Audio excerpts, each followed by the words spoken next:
This is the iRacers Lounge, featuring the latest iRacing news, driver interviews, race reviews, opinions, discussions, rumors, and more.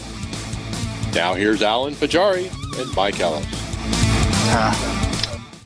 Welcome to iRacers Lounge.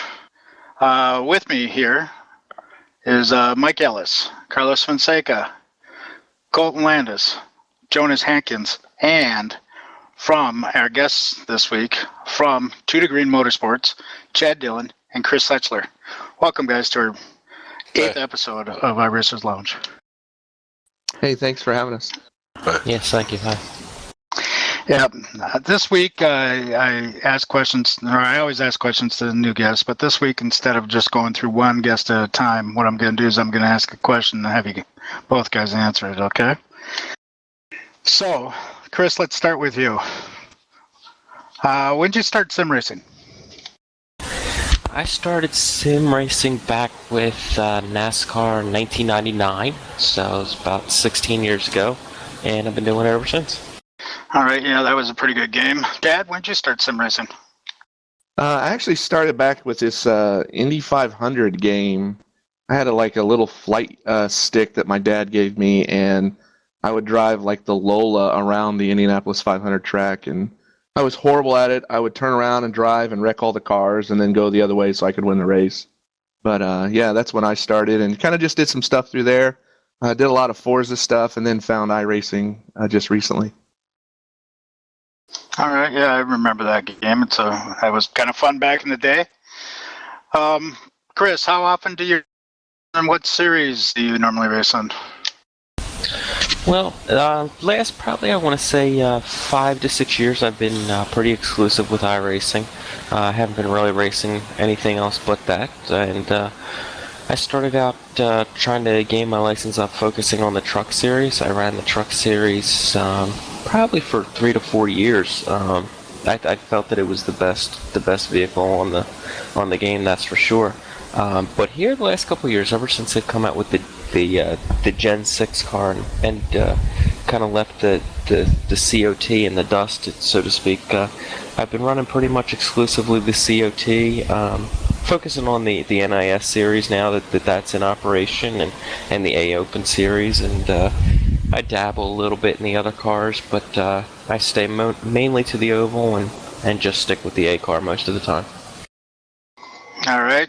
Chad? Yeah, I'm really new to iRacing. I just joined in February. And so when I got in, I had to go through the rookie stuff, and so I was doing a lot of oval.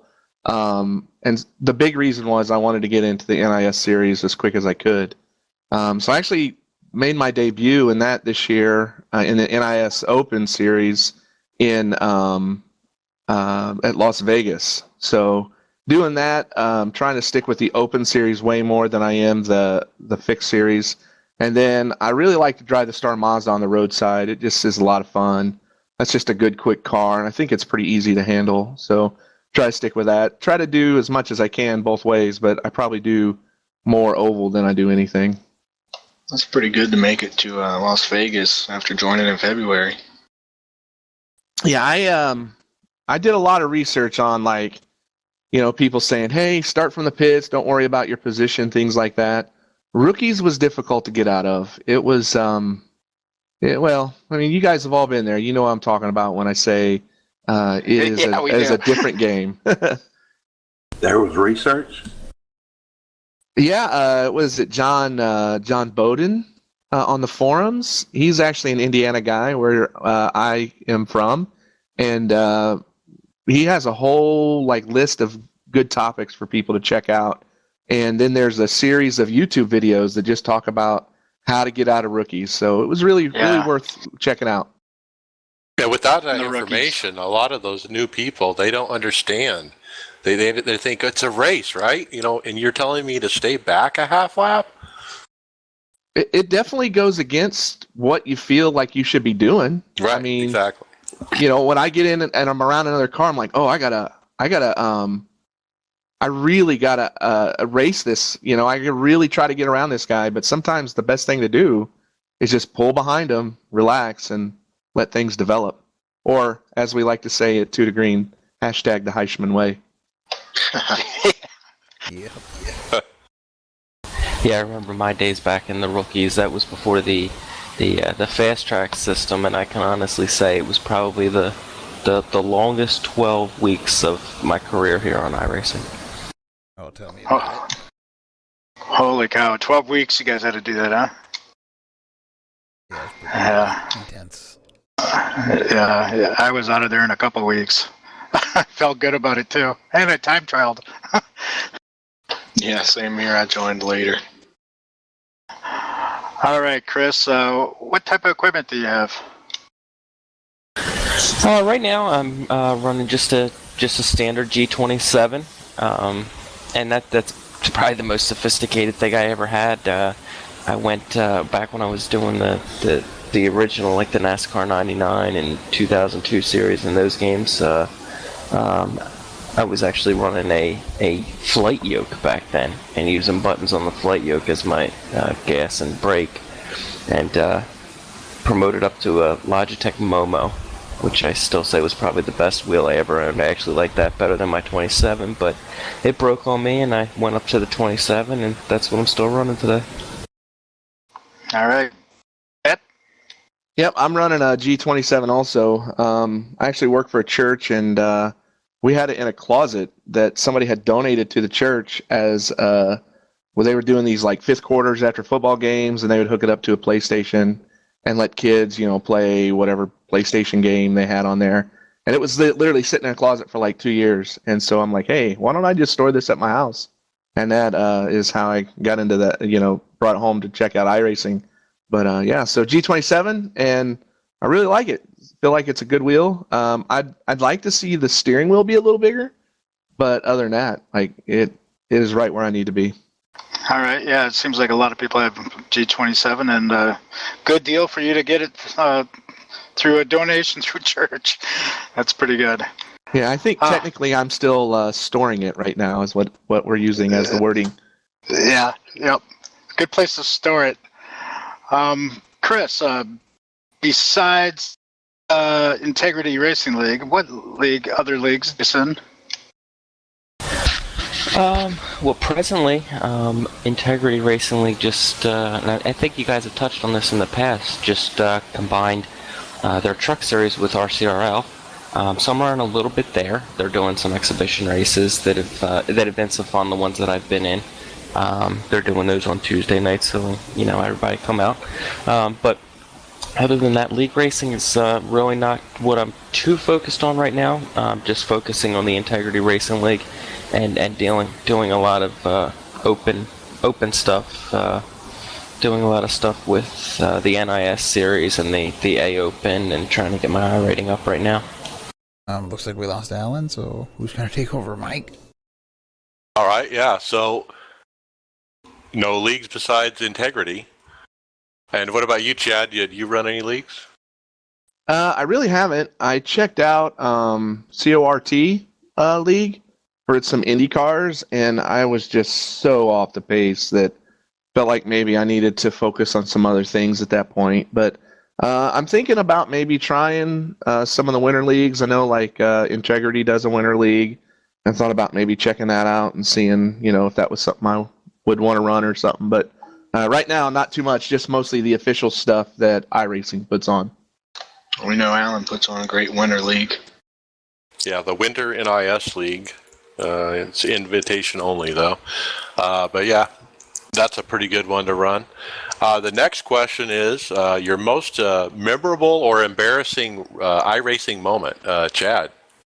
My most memorable iRacing moment has to be my finishes at Indianapolis. I did the full Indy 500 this year and finished in 6th place, which was pretty exciting for me, being from the Indianapolis area. And then just last week finished 4th at a Brickyard race, which was pretty awesome. I guess embarrassing moments, I've had quite a few being a rookie, wrecking people and just putting my nose where I really shouldn't have been. My most embarrassing moment might be that I didn't know that the Integrity Racing League was invite only for winter as of right now. But yeah, I don't know. I mean, I've had those moments where I've wrecked people, but I just try to put them out of my head and put them out of my mind and move on, so I don't think about them too much. Nice runs, by the way. There, some good finishes for just starting so soon in iRacing. Congratulations on those. Chris, what about your best moments in iRacing? Well, I think my best moments probably rank up there, two of them. I won a Daytona 500 back when they were running it with the COT. I think it was the first year they actually ran the full-length Daytona 500, so that was pretty special. And the other one just actually happened in the spring. I was able to win an NIS race at Martinsville, which was a big deal for me because it's probably one of my worst tracks on here. I've never won anything at Martinsville, and was able to pick up a win there. So I was pretty happy with that. As far as my most embarrassing moment, there's one piece that stands out that some of my friends on here say will live in infamy. It was on the forums for months after I did it. I was in a race at New Hampshire in the A car. This was several years ago, and I restarted as the leader. There was, I believe, it was 26 or 27 cars on the lead lap, and I spun the tires, and it was only about 15 laps into the race, so it was very early on. And the only car to survive that crash drove around one time, finished one more lap, and was able to quit the race and actually won the race because nobody finished it because of that wreck. So that was probably my most embarrassing moment.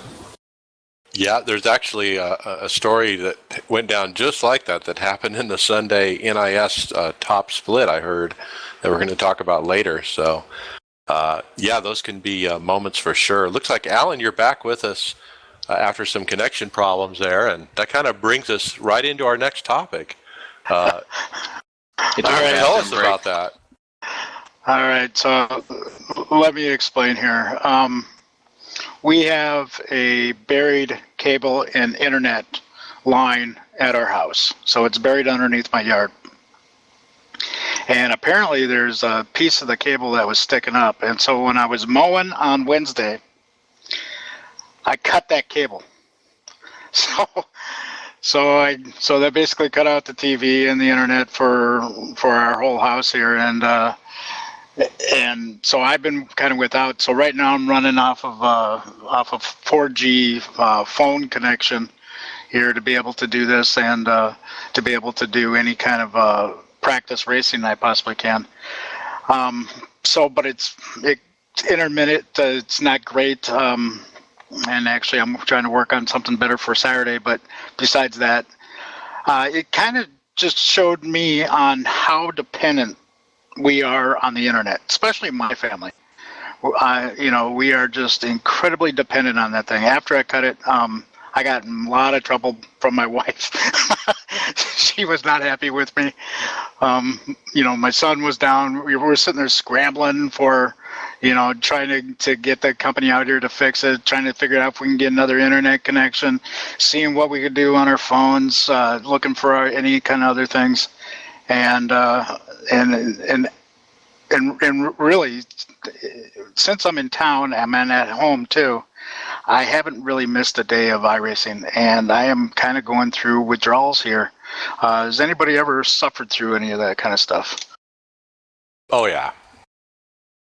It's the worst. I think the intermittent issues are even worse when you think it works and then it doesn't. And I have Verizon Fios, enough said. Yeah, you guys remember my whole deal with Comcast during the winter up until, I think, June?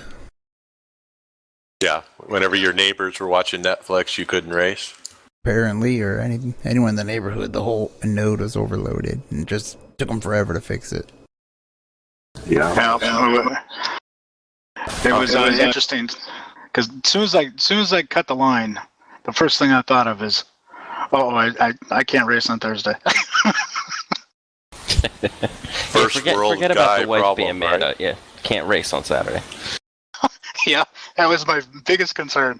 So yeah, so as of right now, I'm still working on something more solid for Saturday when we run the 24 hours at Spa, but as of right now, yeah, it's a little iffy. And so that was actually something I was going to get down to here after our interviews. So, Mike, did we finish those? Yeah, we're good on those. The next topic, we're going to jump right into NIS discussion. NIS Indy happened, Indianapolis, and there was some crazy stuff that happened Sunday night in the top split. I mentioned that a moment ago. Basically, all of them wrecked. It was crazy. Marcus Richardson put up a short YouTube of the finish. It was also on Kevin O'Keefe's stream as well. But at the end, it was just the typical wreck fest. A bunch of them piled up, and the track blocked up. 2 of them made it through, and you think, okay, these 2 guys are going to finish this race and win. One of them is, but no. As they come to the checkered, they took each other out. Oh my goodness! Wow. Yeah, I was actually watching that race, and without saying who it was one guy took out. It was a guy that was trying to pass another gentleman on the outside. So the second place car was coming up on the inside of the first place car, coming up to the finish line, and just hit his left side rear quarter panel to spin him around, and then they both went out, and the guy that was in third ended up winning the race. But yeah, it was quite crazy. And of course, the guy that was in first, the first thing that you hear is you're going to be protested. So I'm assuming that probably happened because it did look very much intentional.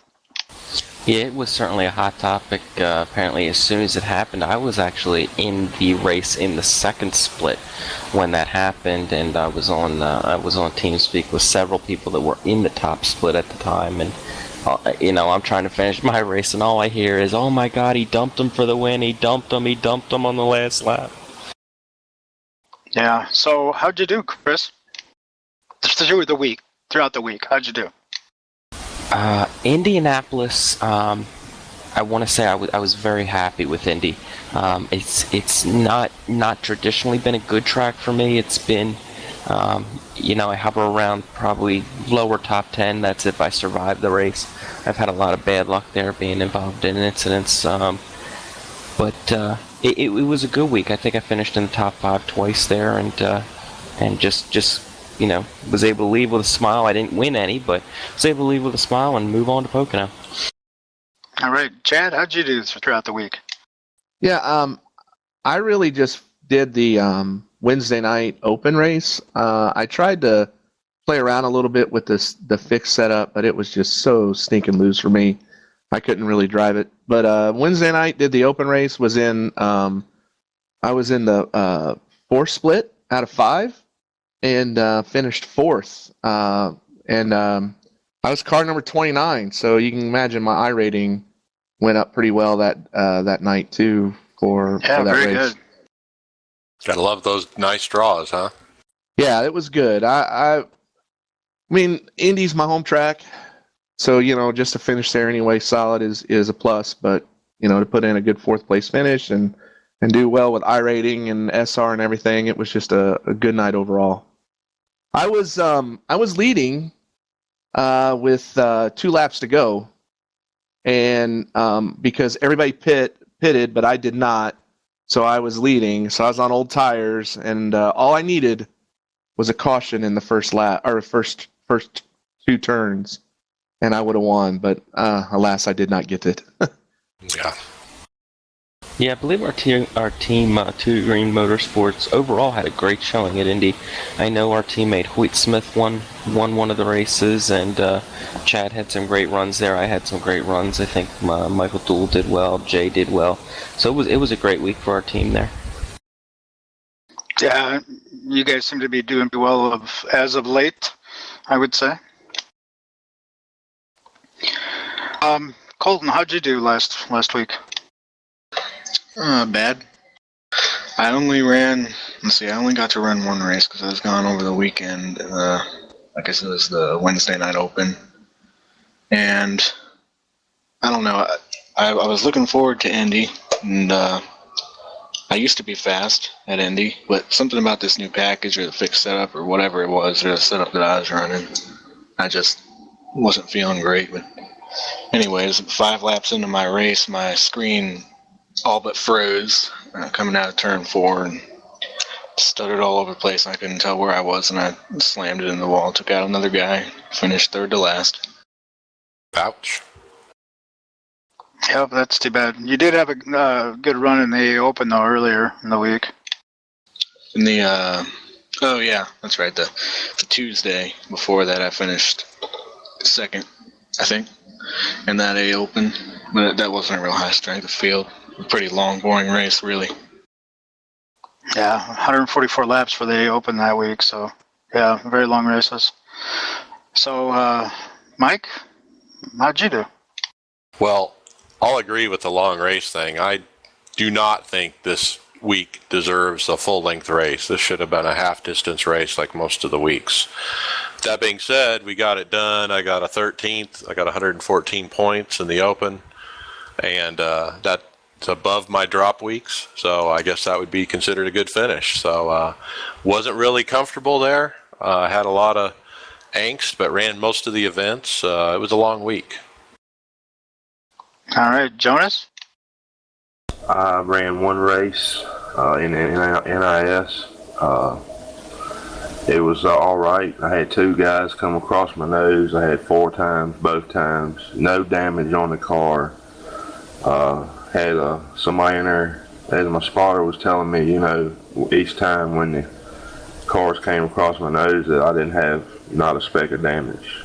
And came out with 16th, started 29th, and I shot up to 2,500 on the iRating. So I was pretty happy with it. Didn't feel comfortable, but we'll try to keep running the races and see what we'll end up at the end of the year.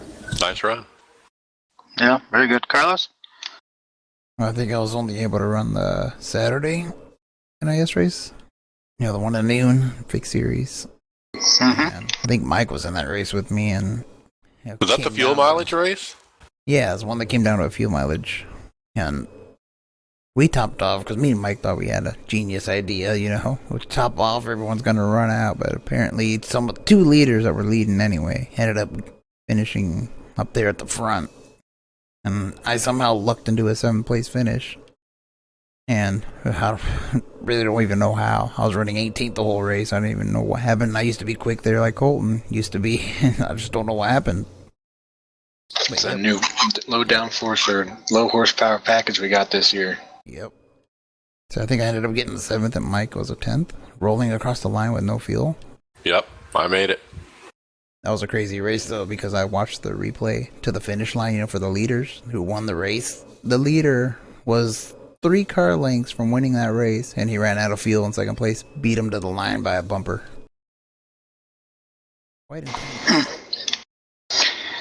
Yeah, one of the things that I saw at Indy, which kind of bothered me, so that there's my opinion already even before you guys hear it, it bothered me, is that when I was like starting on the inside, there'd be a car on the inside of me to make it like 3 wide.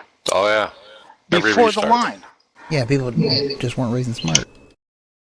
And so they'd be like jumping the race. Every start, it seemed to be that way. That there was someone, and then there was a few races that I just watched where I was particularly watching for this one person because I've seen him do it at other racetracks, and he did it every time. So if he was starting on the outside, the first thing he did was he'd make it 3 wide, you know, on the thing, and then he'll wait for another car. So I was kind of thinking, you know what, if this guy gets behind me and does that to me again, I'm going to purposely slow up before I get to that start finish line to get him a black flag, because I was so tired of that kind of crap, you know.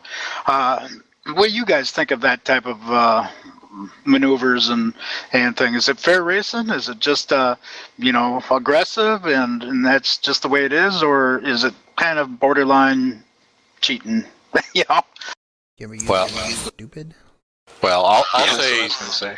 man, the simulation part of this is really spot on because this is exactly how NASCAR is. You can pass if you're aggressive in the first couple laps after a restart. But once everyone strings out in a single file, that's the way it is. And it's the same in NASCAR. It was the same this last week in iRacing. And I think that's really the product of it. But then, like you said, is it etiquette thing? I don't know. The problem with that is that even though it is very much like NASCAR and what we see on TV, is that NASCAR also has live officials constantly watching what drivers are doing, so that if somebody does lag back to get a jump start or does something that is illegal, they can take care of that. With iRacing, it's pretty much just some computer calculation that happens that determines whether somebody's done something illegal or not. And I think because of that, people can take advantage of the system a little more. And that's where I think it gets close to kind of just being on that borderline of cheating. Yep. I don't know that I ever try to jump it, but I gotta be honest with you, I can't really comment too much on the idiots that are jumping up 3 wide up the middle for the win in turn 1, because usually it's me. How about if it's lap 3? Lap 3 might be a little early. Lap 4 I'm going for it, but lap 3 might be a hair early. I'm constantly looking in my rearview mirrors, and I see them, and I let them go, and then later on in the race, I'm passing them again because they done wrecked. Yeah, that's usually how it works out, huh? Yeah, I just let them go. Yep. Yeah. They're just gonna wreck themselves in the next corner. I don't know. For me, it bothered me because it felt like,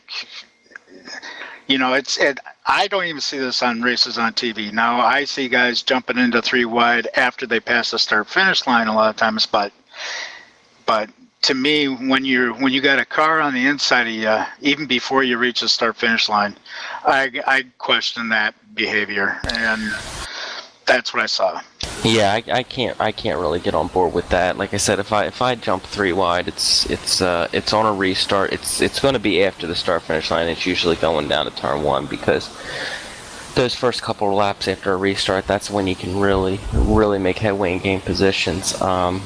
But I will tell you, I had an issue at Indy with a guy doing exactly what you're talking about.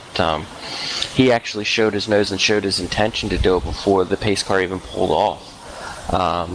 And the shame of it was I know the guy fairly well, and I knew it was going to be disastrous when he did it, and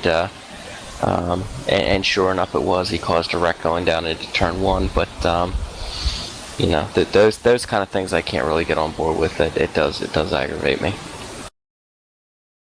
Yeah. Did anybody get an opportunity to watch the peak race at Indy here? Part of it. I did not watch it, no. All right. Anyway, Nick Ottinger won it, so congratulations to Nick. But that was a crazy race. There was a lot of wrecks, a lot of blocking going on.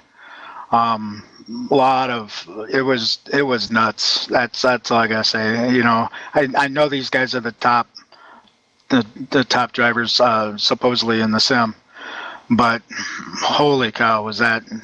I was kind of embarrassed that they were just racing like that, But there was just a ton of blocking going on, a lot of wrecks, a lot of stuff. And now, don't we have a stewardship going on for those races, though? We were just talking about, there's no stewards. Yes, there is. Yep. And so I would expect there's actually going to be some penalties handed down after this one.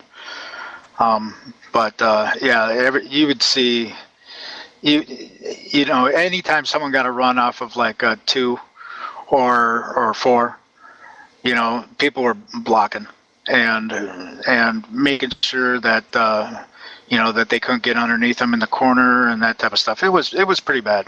So that's the reason why we saw a lot of cars getting into cars and spinning them out in the turns. It's a shame. I think we're seeing a trend of a couple of, I don't want to say bad apples, but I would say that drivers maybe not making the best decisions that are pretty high up there. Like I said, I don't want to mention any names, but I mean guys that you consider pro drivers that we're racing with on a consistent basis now, and there seems to be a trend of, I don't know if you guys have noticed it, I'd love to get some feedback on this, of guys that can dominate the race, but they fall to the back because they like the challenge of coming through the field, and when people don't move right over for them, they get a little over anxious, and it causes a wreck, and then you get the old, as soon as there's a wreck, they alt F4 out. I don't know if you guys are this is occurring to you, but I'm noticing an uptick in that kind of behavior. Yeah, I've seen it. Yeah, I know I've seen it. And it's really annoying when you have these guys, racing you really, really aggressively to try and get to the front just because they want to see if they can get there. They don't really care about how they finish if they're not going to win, or they definitely don't care how you're going to finish. Well, I think we all play the little game in TeamSpeak before the race starts. We call out who we think's not going to finish the race, and lots of times we're right. Yeah. And, and that's a reputation thing. You gain that reputation. Yeah.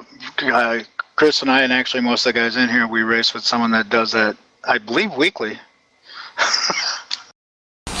Yeah, it's funny you mention that, because anybody that can make, I'll just say this, anybody that can make David Cater blow his top and get his blood pressure to the point where he's screaming and yelling, that's a talent. Oh yeah, I saw that last night for sure. So yeah, let's talk about Pocono. Pocono is this week. Last night top split. Heard a lot of stuff going on over there, but it was a wreck fest in my split as well in the second. Yeah, second split. I was in that race with you, Mike, and it was it was embarrassing. I mean, we finally did get that good green flag run at the end of the race. We actually got some green flag pit stops with about 10 laps to go, but it seemed like we had 20 cautions in the first 30 laps. Oh yeah, yeah, and I did some fuel saving. I'm very proud of. I made 4 laps. I went 39, I believe. I topped off with 1 to go, and actually sputtered across the line there at the end and stretched it, but had lost so much track position by doing the 3/4 throttle the whole run that it actually lost everything I would have gained. So it didn't work out. All right. I was in the second to last split, so that'd be split 5 last night. And we had 9 cautions for 37 caution laps. And I think the majority of those were after lap 30, because I pitted like at lap 30 and then didn't have to pit again to finish the race in 5th, no problem. So it was crazy long, that last half of the race. Yeah, last night was, I could speak for Chad and myself, last night, our team, 2 to Green, we had a great night last night. I know in the second split we put cars, I think 3rd and 4th. I know we had some top 5 finishers in the top split last night, which was excellent for us. And so far so good at Pocono, and I think we're all going to take to the track tonight again and see how it works out in the 6th. Yeah, I know I had a good time racing hard with Duel last night in the top split, and I think he finished 5th, didn't he? I believe he did get a top 5 in the top split, yeah. Oh yeah. He was quick to let us know. And rightly so, because that's a pretty huge accomplishment. You think top split and then finish in top 5 like that. Yeah, and this track. Yeah, I do believe I see a Facebook message within the first 5 minutes. If he finishes in the top 5, never hear from him if he crashes out. Now, I guess the top split last night was pretty crazy, though, too, because, Jay Heischman, one of our teammates, posted a picture of a wreck that happened, and it looked like pretty much all the cars were in the picture were in the wreck, except maybe 1 or 2. And it was just nuts looking. Yeah, just outside of that picture was my car. It was pretty much everybody behind me. I barely got around it. Well, for people watching on Twitch, you can probably see this right now, because I'm looking at it, and that looks like a disastrous wreck. Somehow Jay got through that, and I think, obviously Michael did too, because he finished 5th, but goodness, that's nuts. All right. I wish everyone good luck at Pocono. I'm personally not going to race it as my cut internet, so I'm gonna skip that and only do roadside, where I believe I could still be a blinker and not cause too many problems. But let's talk about a little bit about the roadside here. We have the 24 Hours of Spa this weekend. Chris, did you find your team? I did, and I finally found my car. They were nice enough to paint the car for me, and I couldn't find it. But yeah, I actually found my team. For those of you listening and didn't know this, I was apparently on a team for the 24 Hours of Spa and didn't even realize it. And it was a car painted with my name on it, so I was really excited about that. But I found a team. I know who I'm running with. We actually got a schedule. I'm actually going to be running in the middle of the night. So hopefully I won't be too tired, and hopefully there'll still be a car left when I get there. Great. I hope we're in the same split. That's the shift I have too, middle of the night. You hope at least, right? Gonna be running? Chad, you could be running 24 hours? I am. Chris and I will be on the same team. All right. Yeah, so we got, I want to say there's 7 of us from 2 to Green going to be running, just due to schedules and everything. Not everybody's ready, or not everybody's able to run, multiple times during the 24 hours. But I'm going to be running sometime Saturday evening, and I'm pretty excited because this will be my first Road Warrior race since joining iRacing. I was too late into joining to get into the 24 hours at Daytona, which was pretty sad for me. I've actually gone to that race, went there this year, and it's a great experience. If you guys ever have the opportunity to go down for that race, you should. But so I'm really looking forward to it. This track, I literally learned it a couple of nights ago, and it has quickly become one of my favorite tracks in the sim. It's just a lot of fun to drive. You learned the track a couple nights ago, you said? Yeah, Monday night.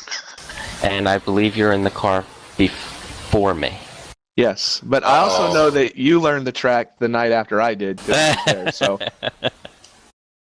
my whole goal is to give the car to the next person the way I received it. That's a so good if I can do goal.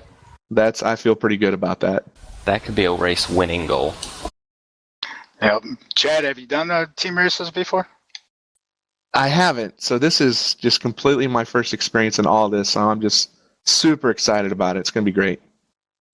Yeah, it is a lot of fun. Chris, why don't you tell me a little bit about the pressure versus a team race compared to individual?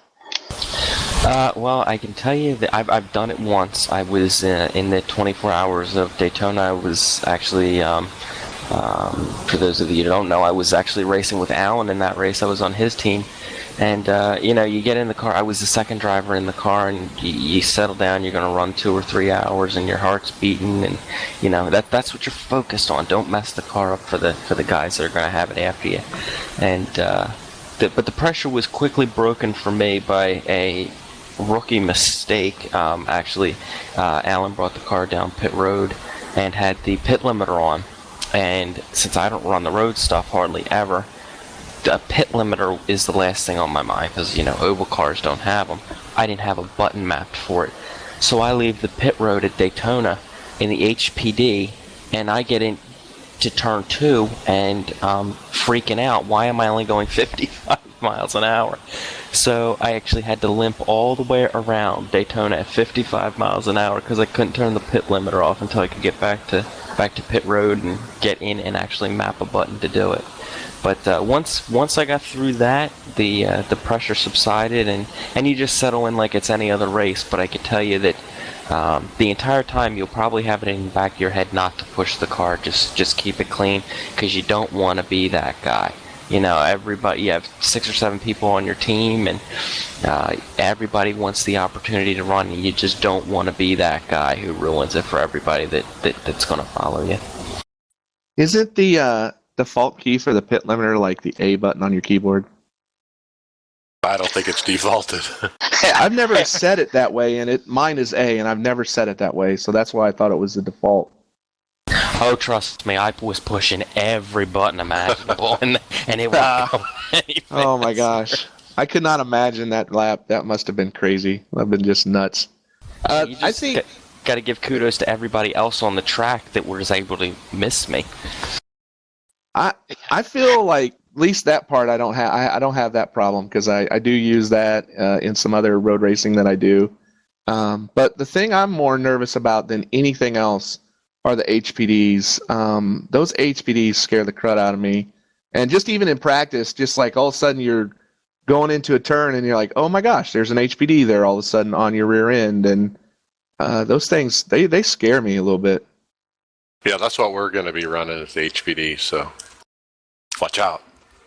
We're all Just run doomed. your line. I'll jump into our effort here real quick at Tifosi Racing. We got 8 guys lined up. We got a Google Sheet with all the scheduling. Jose Pabon is taken over as management of the schedule and done a great job this time, kind of under my wing. I'd done it previously for the Road Warrior events. And we're looking to have a great showing, after second at Watkins Glen and winning the overall at the Roar Before the 24. We expect good things at Spa. Last night I was practicing and ran into Takuma Sato, the IndyCar driver who drives the 14 AJ Foyt IndyCar. He was in Spa running the HPD and running about, 7-8 seconds faster than I was. And so I tried to follow him around there a little bit and learn some tips. But and I even PM'd him and said, hey, you need a ride for the Spa race, but didn't get a response. Yeah, other night I when, was in that practice session as well and Yeah. ended up wrecking him 3 times. That's just payback for Indy. Wait, no, never mind. Yep. So I think we're expecting a halfway decent race. I'm expecting to get a nice clean car when I get into it about 10 p.m. Central time. So it puts a little pressure on Carlos, Colton, Mike, Jose. So we'll just see how that goes. Yeah, we got the Starkweathers family is involved as well, taking up some shifts. I forget the name of their little team. Cuckoo's Nest. Yeah, Cuckoo's Nest. Cuckoo's Nest Racing, yes. So they've joined forces with us to help us fill out the schedule. So Didn't they get a P at the Glen? Yes, they did. And the G. That's right. Yep. We got to beat Beat us us. in that same race. Yep. Yep, they are pretty good. All right. Racing. Toro Rosso Formula One driver Max Verstappen will enter the world of virtual racing after joining top sim racing squad Team Redline. And if you that's guys want to know Hutu, who's Gregor Hutu's team, right? Gregor Hutu's team. Yep. So that's kind of neat that I got here. Let me just kind of finish this thing here. It's a Team Redline founded 15 years ago. Boy, they've been sim racing for a while.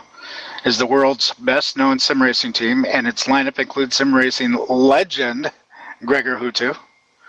Redline said that Verstappen will join the team to practice and remain at the top of his game. I enjoy sim racing outside of Formula One, said Verstappen, who earlier this week shared a photo of his sim racing setup on Instagram, which was pretty nice, by the way. It looked pretty nice. Yeah, triples. Yeah, and I the saw whole that picture. yeah, the whole setup and everything else. And speaking of Hutu, Gregor Hutu won his 50th iRacing World Championship Grand Prix race last weekend at Twin Ring Motegi, and that's fantastic. I can't believe that guy has 50 wins in the top series of anything within iRacing. So that's just tremendous. Yeah, that's pretty Crazy. phenomenal. That puts him up there. I mean, that's just phenomenal. I mean, that's like there's been other great sim racers on iRacing, but that's astronomical. He's No, no, pretty like- much setting the bar for everybody else. I mean, just like leading the way with that. I mean, there's nobody else that can say that. It's pretty cool. Yeah. And he dominates most of those races too. Just because like here on the Twin Ring Motegi, he took the pole, led another 64 laps. So he dominates those races. I don't know how he does it, but boy, is he good. We don't see him here much anymore, but Lance Williams was a dominator too. Lance Williams? Yeah, man. Haven't heard of Lance. But what I'd like to see is Gregor Hutu actually try some oval. I would like to see that actually. Bet he's fast there too. Oh yeah. Who's going to be that guy on the oval side that's going to get those numbers first, you think? I think the oval side is really competitive. There's no real clear dominating driver in the top series or That's any too competitive series. for somebody to stand out like that. It's almost like, you look at Ty Majewski, and why doesn't he not run the A car? Well, he dominates those late models, right? Well, this season it's skinny humpy, isn't it?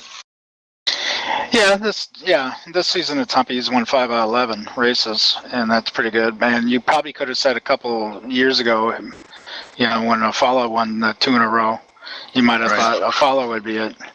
Yeah. But then Tyler Hudson kind of broke that string, and now they've had different winners with Conti and now Humpy being probably going to take it this year. So yeah, it just seems to be pretty darn competitive. And you got to think that on the roadside, that guys like Martin Kroenke and Ali Pakla are just as competitive, but Gregor's just head and shoulders above them. So to me, that's I would actually like to see him on the oval side and see what he can do, because to me it seems like these guys that are good, and you give them some time on the other side, they're good there too. Yep.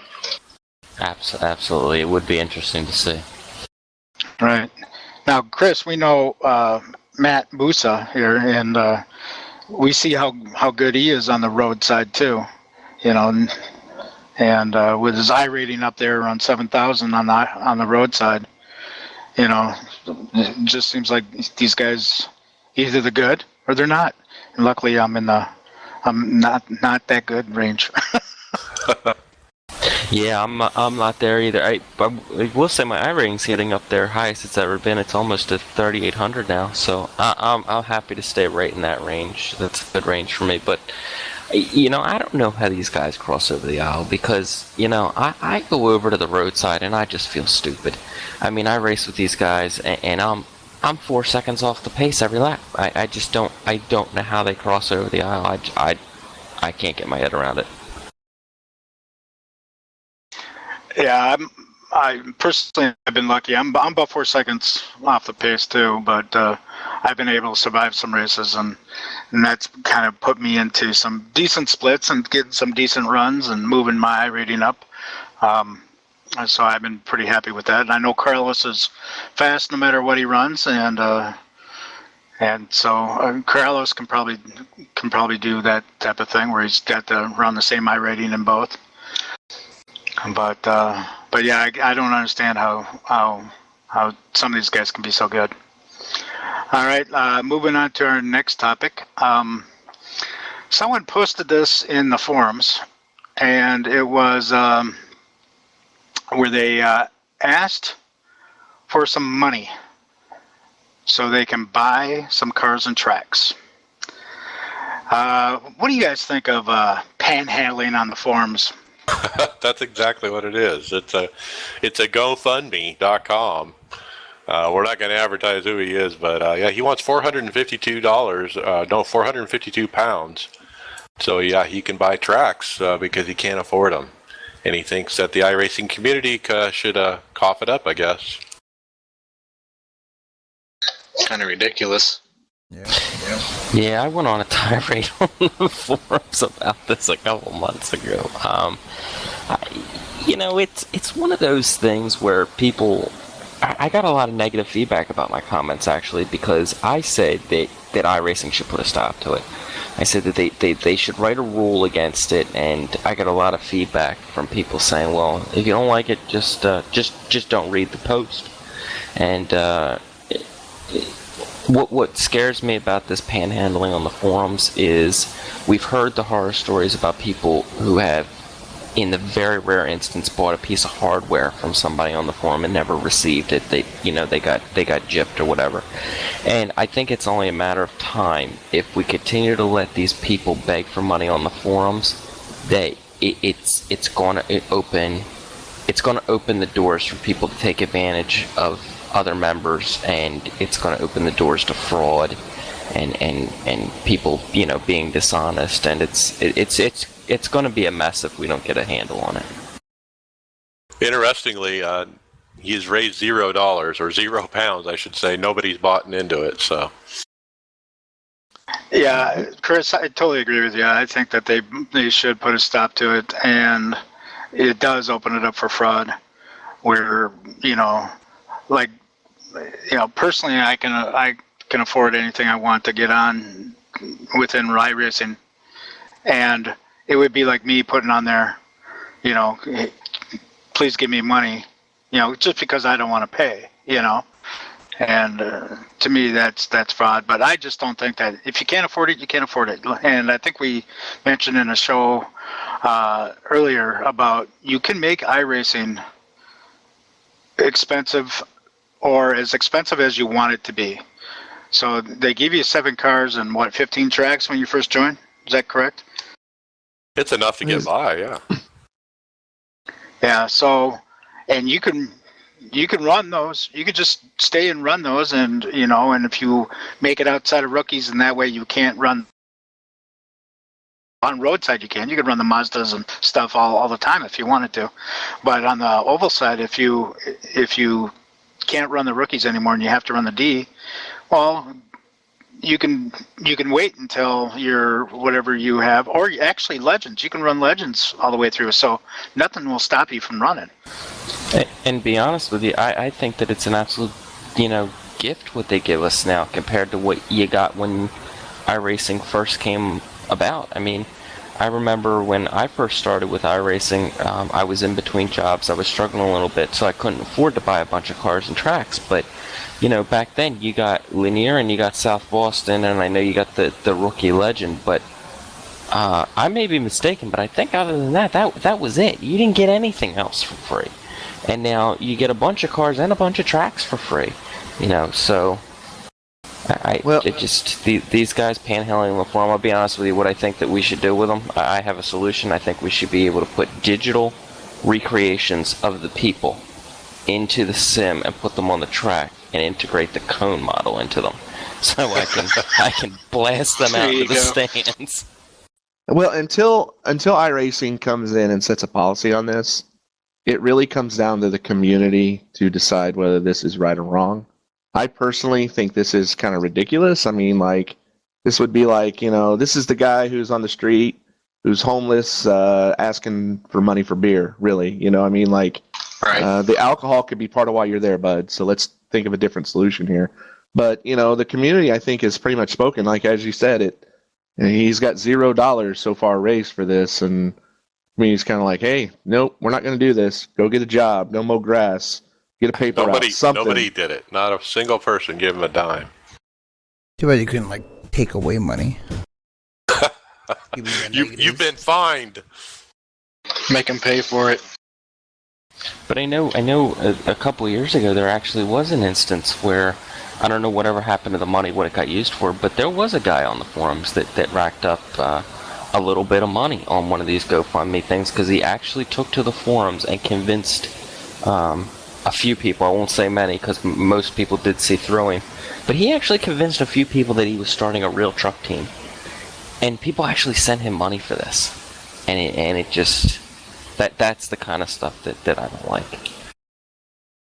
Yeah, speaking of the kind of what I think is, it's not the same thing because you're getting service. And what do you guys think about the people that make money by streaming their races? So they're getting donations or they're in some kind of partnership with the Twitch or YouTube or whatever it is. But what do you guys think about like that? Well, show me how to get money while I'm racing. I don't know how they do it. I don't know where they find people that would actually give them money to watch them race. I actually stream all of our stuff. I got a Twitch channel, Rescast TV, that me and a buddy do, and we occasionally get donations from people who are watching us, and we take that money and we use it to put back into making the stream better in the sense of like hardware upgrades or giveaways. We do a lot of giveaways on our stream, and when I say giveaway, I'm not talking like we're going to send you this signed postcard by me who doesn't matter at all. We're talking like, Amazon gift cards and whatnot. But occasionally we get people in that like what they see and want to compensate us, I guess, would be a little bit of it for our time in doing that as an entertainment, as a way of providing entertainment for people. So in my book, on that end, I don't see an issue with it because somebody's putting work and effort into that. But I'm also not going to the forums going, hey, come watch my channel and give me money right now, so I think it's a little different. Right. Yeah. It's like I said, I think you're providing more of a service to the people. You're actually providing something that they like to see. So that's the reason why they're willing to donate. The only person I ever saw on the forums asking for this, so I shouldn't say who it was, but I have seen someone recently on the forums ask for people to come and watch his streams, and he's a guy that's been sim racing for a while. Actually had a popular YouTube channel. He stopped iRacing for a while, but now I think he's back in to try to make money off of it. But I am going to mention the one guy who's probably the most successful at making money off this thing, which is Matt Malone and his Script TV. It's like Carlos, for instance. You put out those track guides for the NASCAR series, which I personally love, and they help me so much. And so if that means when I go to YouTube to watch that, you might get some kickback from the YouTube, from me clicking on an ad or watching a commercial, man, so be it, because I know that you're putting time and effort into making those videos and making them good, and it's helping me, and so I feel good about that, Well, that was the whole purpose behind them. All right, Carlos, there's opportunity for you. What? You can make money. Great. You can make money. Better start monetizing those videos. Yeah. Yeah, that's one thing that I have not done. I don't plan to do. I do enjoy making the videos. I do enjoy when people watch them and put comments in and actuality is that in the Integrity recently, we've had several people who have watched my videos join up into the league. So I'm kind of happy about that. So it does do some promotion for whatever I'm in. And hopefully it does promotion for iRacing. But I just enjoyed doing it. And so that's the reason why I don't try to monetize any of that stuff. Yeah, But, I usually don't watch them too much, so I honestly, I didn't even know this was going on, to tell you the truth. Yeah. Check out Matt Malone. I've seen his stuff. I'm subscribed, and he's on about daily, and he has a lot of people, and he gets donations all the time. Yeah, and he actually puts on a decent show too. He's kind of humorous when he's out there. He's entertaining. Yeah. Yeah, he's entertaining. So that's pretty good. One of the things that Mike kind of discovered is that there's a organization called ESL that plans to start drug testing esports athletes. Mike, you want to tell us about what you read there a little bit? Well, yeah, one of the, they have those video game conferences where there's, a winner can win, $100,000 and stuff, and they play video games. Very popular in Europe and Japan and stuff. Well, one of those guys admitted to doing Adderall, so now they're looking at, okay, we're going to start drug testing for video game, what they call e-athletes. And I just bring it up because I wonder what the groups thinks about this as far as, is this something that can ever be applied to sim racing? Are we going to do this in our highest series maybe, the NPAS? How would we do a drug policy? I couldn't hear. Well, it is kind of absurd considering, everyone's not in the same room. I don't know. When I read this thing, I'm like, seriously? Big thing with this is there's just so much money on the line for this stuff that as soon as you put this much money on the line, this stuff becomes, a bigger deal where people are getting competitive edges with stuff that is illegal or, is a controlled substance like prescription drugs or whatever it might be. And, that makes a big difference when, you're going against a team that's, drugged up or something. I could see where at some point where even with iRacing, in their top series is where they could, I don't know how they would do it. Please, that's not for us to determine, but where, something like this could come down, especially since money's involved. Yeah. I do think this could apply in the future to iRacing. It applies to what I would call the traditional video game tournaments. What's next? I just don't know. I don't know what advantage anybody could get in iRacing. Even if they were doing, it's something illegal, some kind of illegal substance while they were racing, I don't know what the advantage would be. The only time I could see that there may be some kind of advantage is if iRacing were to do some lengthy, like these endurance races, like these 24-hour races we're talking about doing, and put huge amounts of money on the line and people, taking substances that would help them concentrate longer, stay awake longer, focus longer. But other than that, I just don't know what the competitive advantage would be to it. I just don't know. But even then, you really can't prevent it. Everybody's sitting at home on their computer.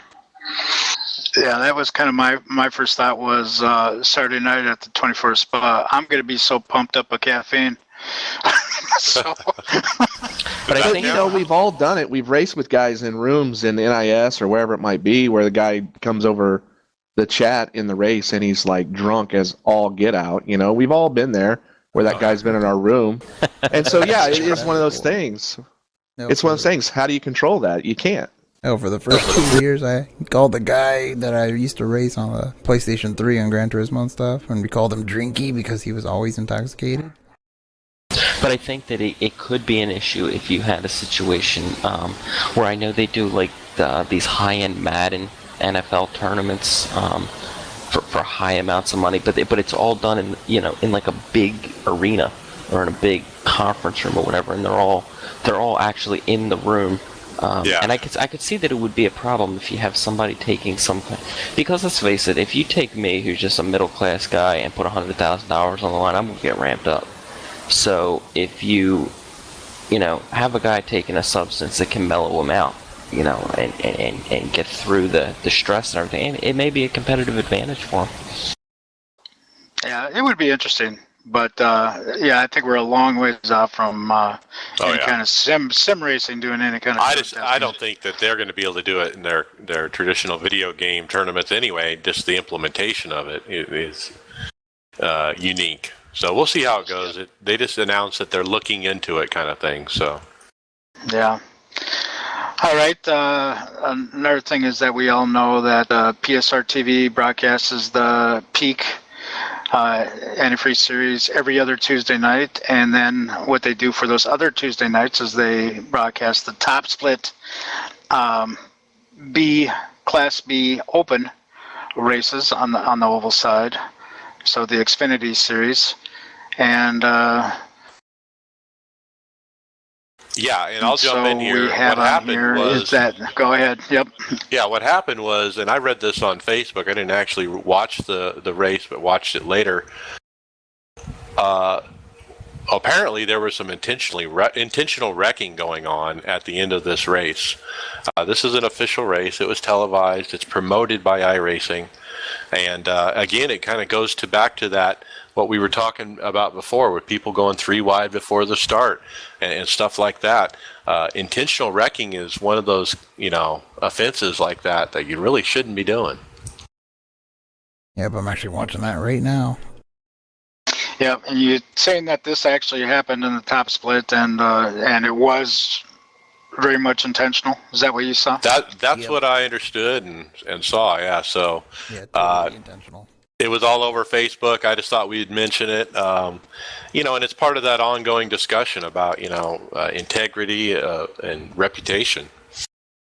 One Right. thing that when you're in top split, you got to think about too, and the pros, I feel like also need to think about this, is that there are drivers that are just starting out in iRacing. I was there just this year in February, that when they come into this sim, they're looking for people to look up to and to learn how to drive and to learn how to drive well. And when stuff like this happens, I mean, yeah, it hurts their reputation, but and also it sets bad examples for people who are doing, sim racing. I'm an adult and I can make a judgment call on this, but there's a lot of, 13, 14, 15-year-old kids out there who see this stuff and just think, oh, that's what you got to do to race in the sim, and that's what they start doing. And I think that, when they think about that, you got to think about that too a little bit, and that this is more than just your SR or IR. Yeah. Yeah, it's definitely reputation. Colton, you're a little bit above that age range that he mentioned. Does do any kind of impression on you? Not really. When I first started iRacing, I didn't really know about the Pro Series or anything, but I don't know. I don't think that's really had any impression on me. That's good to know. Also, there was a story that Mike found about a couple drivers in a league that were sharing their iRacers accounts. Mike, you want to give us a little details around that? Well, it's not just any league. It's one of the premier leagues that have been around for a long time. I'm not going to name it, but what happened apparently is these two drivers were sharing each other's accounts and driving under each other's names in those races. They've been permanently banned from that league and reported to iRacing. It looks like iRacing might be banning them too. So it's just something I wanted to throw out there as it's informational. Hey guys, it's not okay to share your accounts like that. It again comes back to reputation. You don't want somebody else running under your name. Yep. Have you guys ever seen anybody share accounts? I was actually, I can tell you that there was an issue that I observed a couple years ago with the same thing going on. There was sharing of accounts going on there, and what had happened was there was a member of iRacing who was suspended for on-track conduct, and instead of just waiting his suspension out, he was actually hooked up with a friend of his and was signing on under the friend's account to race some races. And at the end of the day, the shame of it is they were both in the wrong, and only one of them got banned.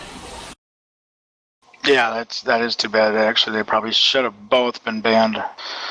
But also, this kind of reminds me of a story that we might have missed a little bit earlier, because it happened in the Indy race, was that someone tanked their iRating, and I raced with this person several times.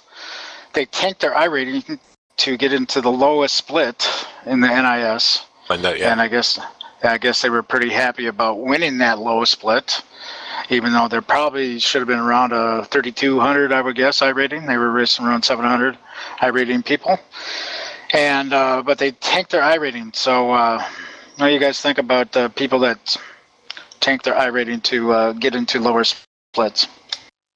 Somebody who's racing down in those lower splits, please don't do that. Gosh, that's so terrible. Like, we're having a hard enough time just learning how to drive a car, learning how to, race smart and pit and drive in the pit lane in the correct way and all that stuff. Occasionally when you get up there, you get a win. It's kind of nice, but when we got people who are just tanking so they can come down and win, that's just, I don't know. I mean, that would be like, I don't know, Andrew Luck, the quarterback for the Indianapolis Colts, going down and playing Little League football, winning a Super Bowl in Little League, and being like, "Oh yeah, look at me." That's just silly.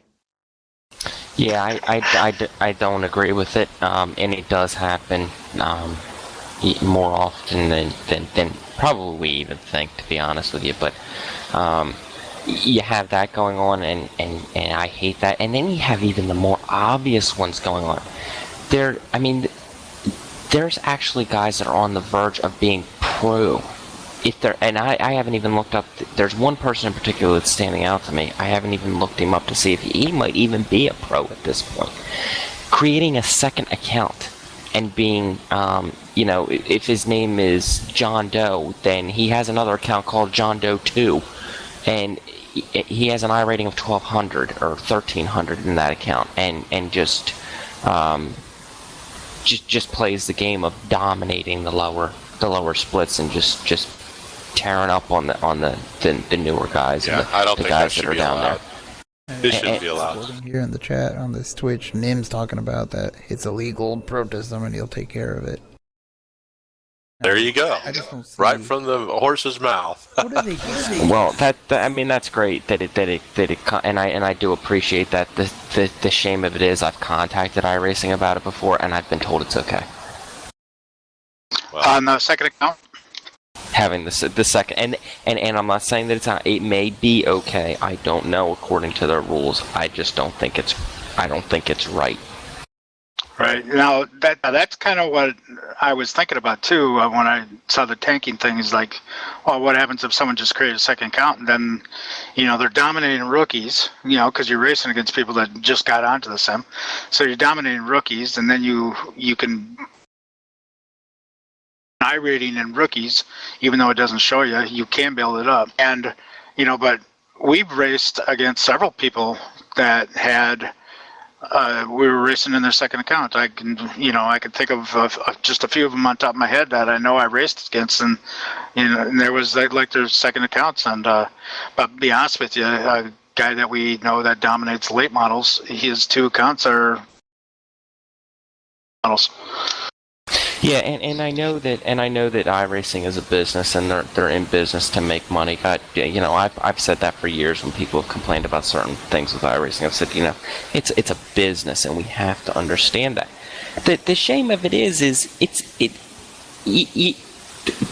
iRacing will say in one line, report it to us if they're tanking iRating, and we'll take care of it because it's against the rules. They create a second account to do the same exact thing so that they can go lower and whoop up on people. And the answer is right here from the horse's mouth. God bless any person who buys two accounts. So you're telling me that you can't tank your I rating because it's wrong to do it to the lowerings unless you're giving us more money. Yep. Yep. As an iRacer, God, I've been on the service almost 6 years, and I'll tell you, I've been protested one time for causing a wreck, and it was at a figure 8 track. It was upheld. Figure that out. So I'm not a wrecker on the track, but God knows I've been in my share of trouble. I will admit that. I will openly admit that because I have a big mouth, and I had to, I usually stand by my big mouth. Sometimes it does get me in trouble, but I just. In this case, it's probably my big mouth running again, but that just boggles my mind that you can't tank your I rating because we don't want you doing that to the lower series. But if you give us more money, it's fine.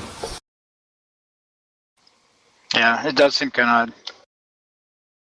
But I think the aspect of that is if they do open up another account, they go down in there and they start racing, shouldn't their I rating go up? Well, it'll do it if they tank their I rating and they go down and dominate. Their rating will eventually go up too. Yeah. And they'll tank it again. That's and what they'll he's get down saying. there. Same thing, yeah, really. It really is the same thing. All right, guys. For the sake of time here, I'm going to hurry up and kind of get to the end here. There is one thing I wanted to mention here in all this stuff that Mike put together about hardware. Mike, the hardware will stay, so we're going to have to have get a to that hardware-specific episode here coming up.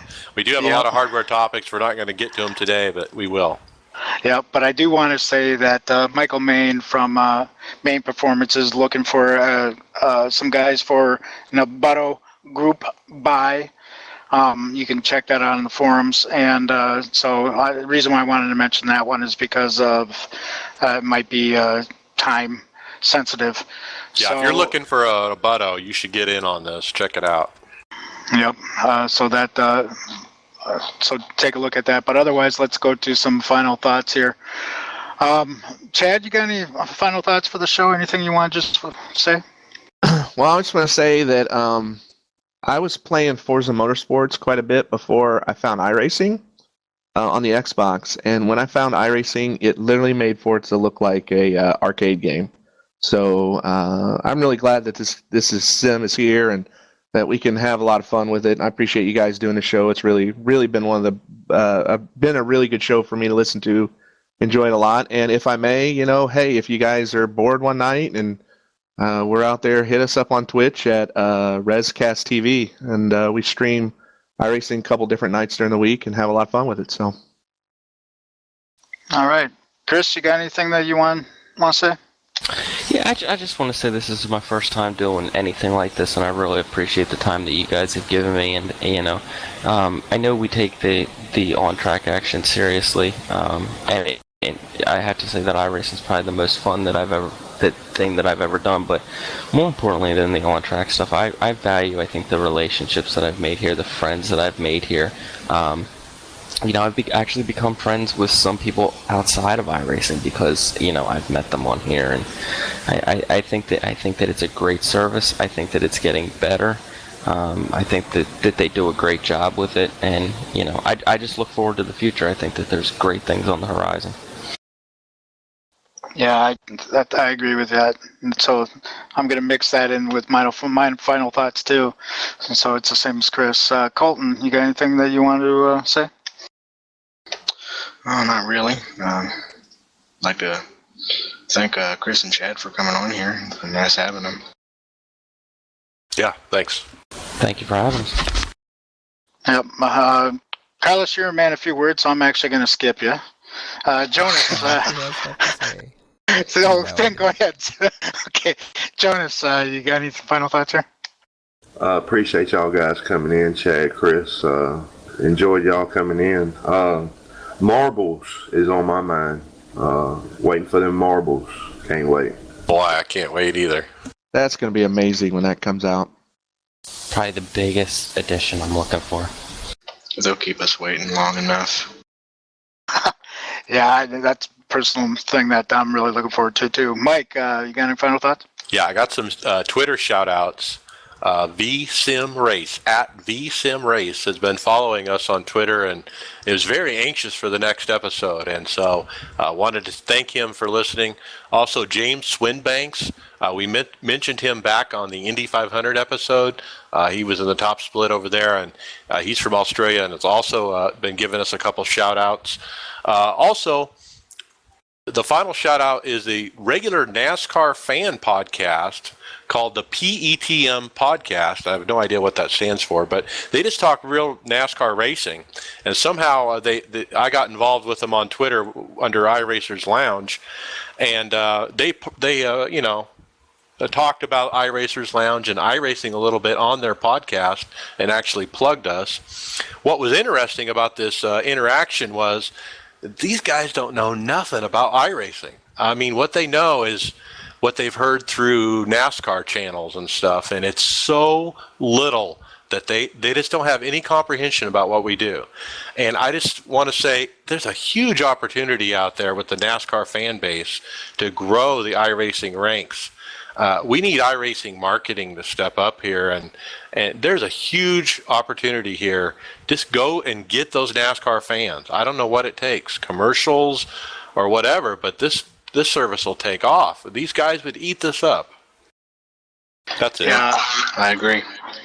Yeah, They should get some of us out here where we live close to some of these local tracks.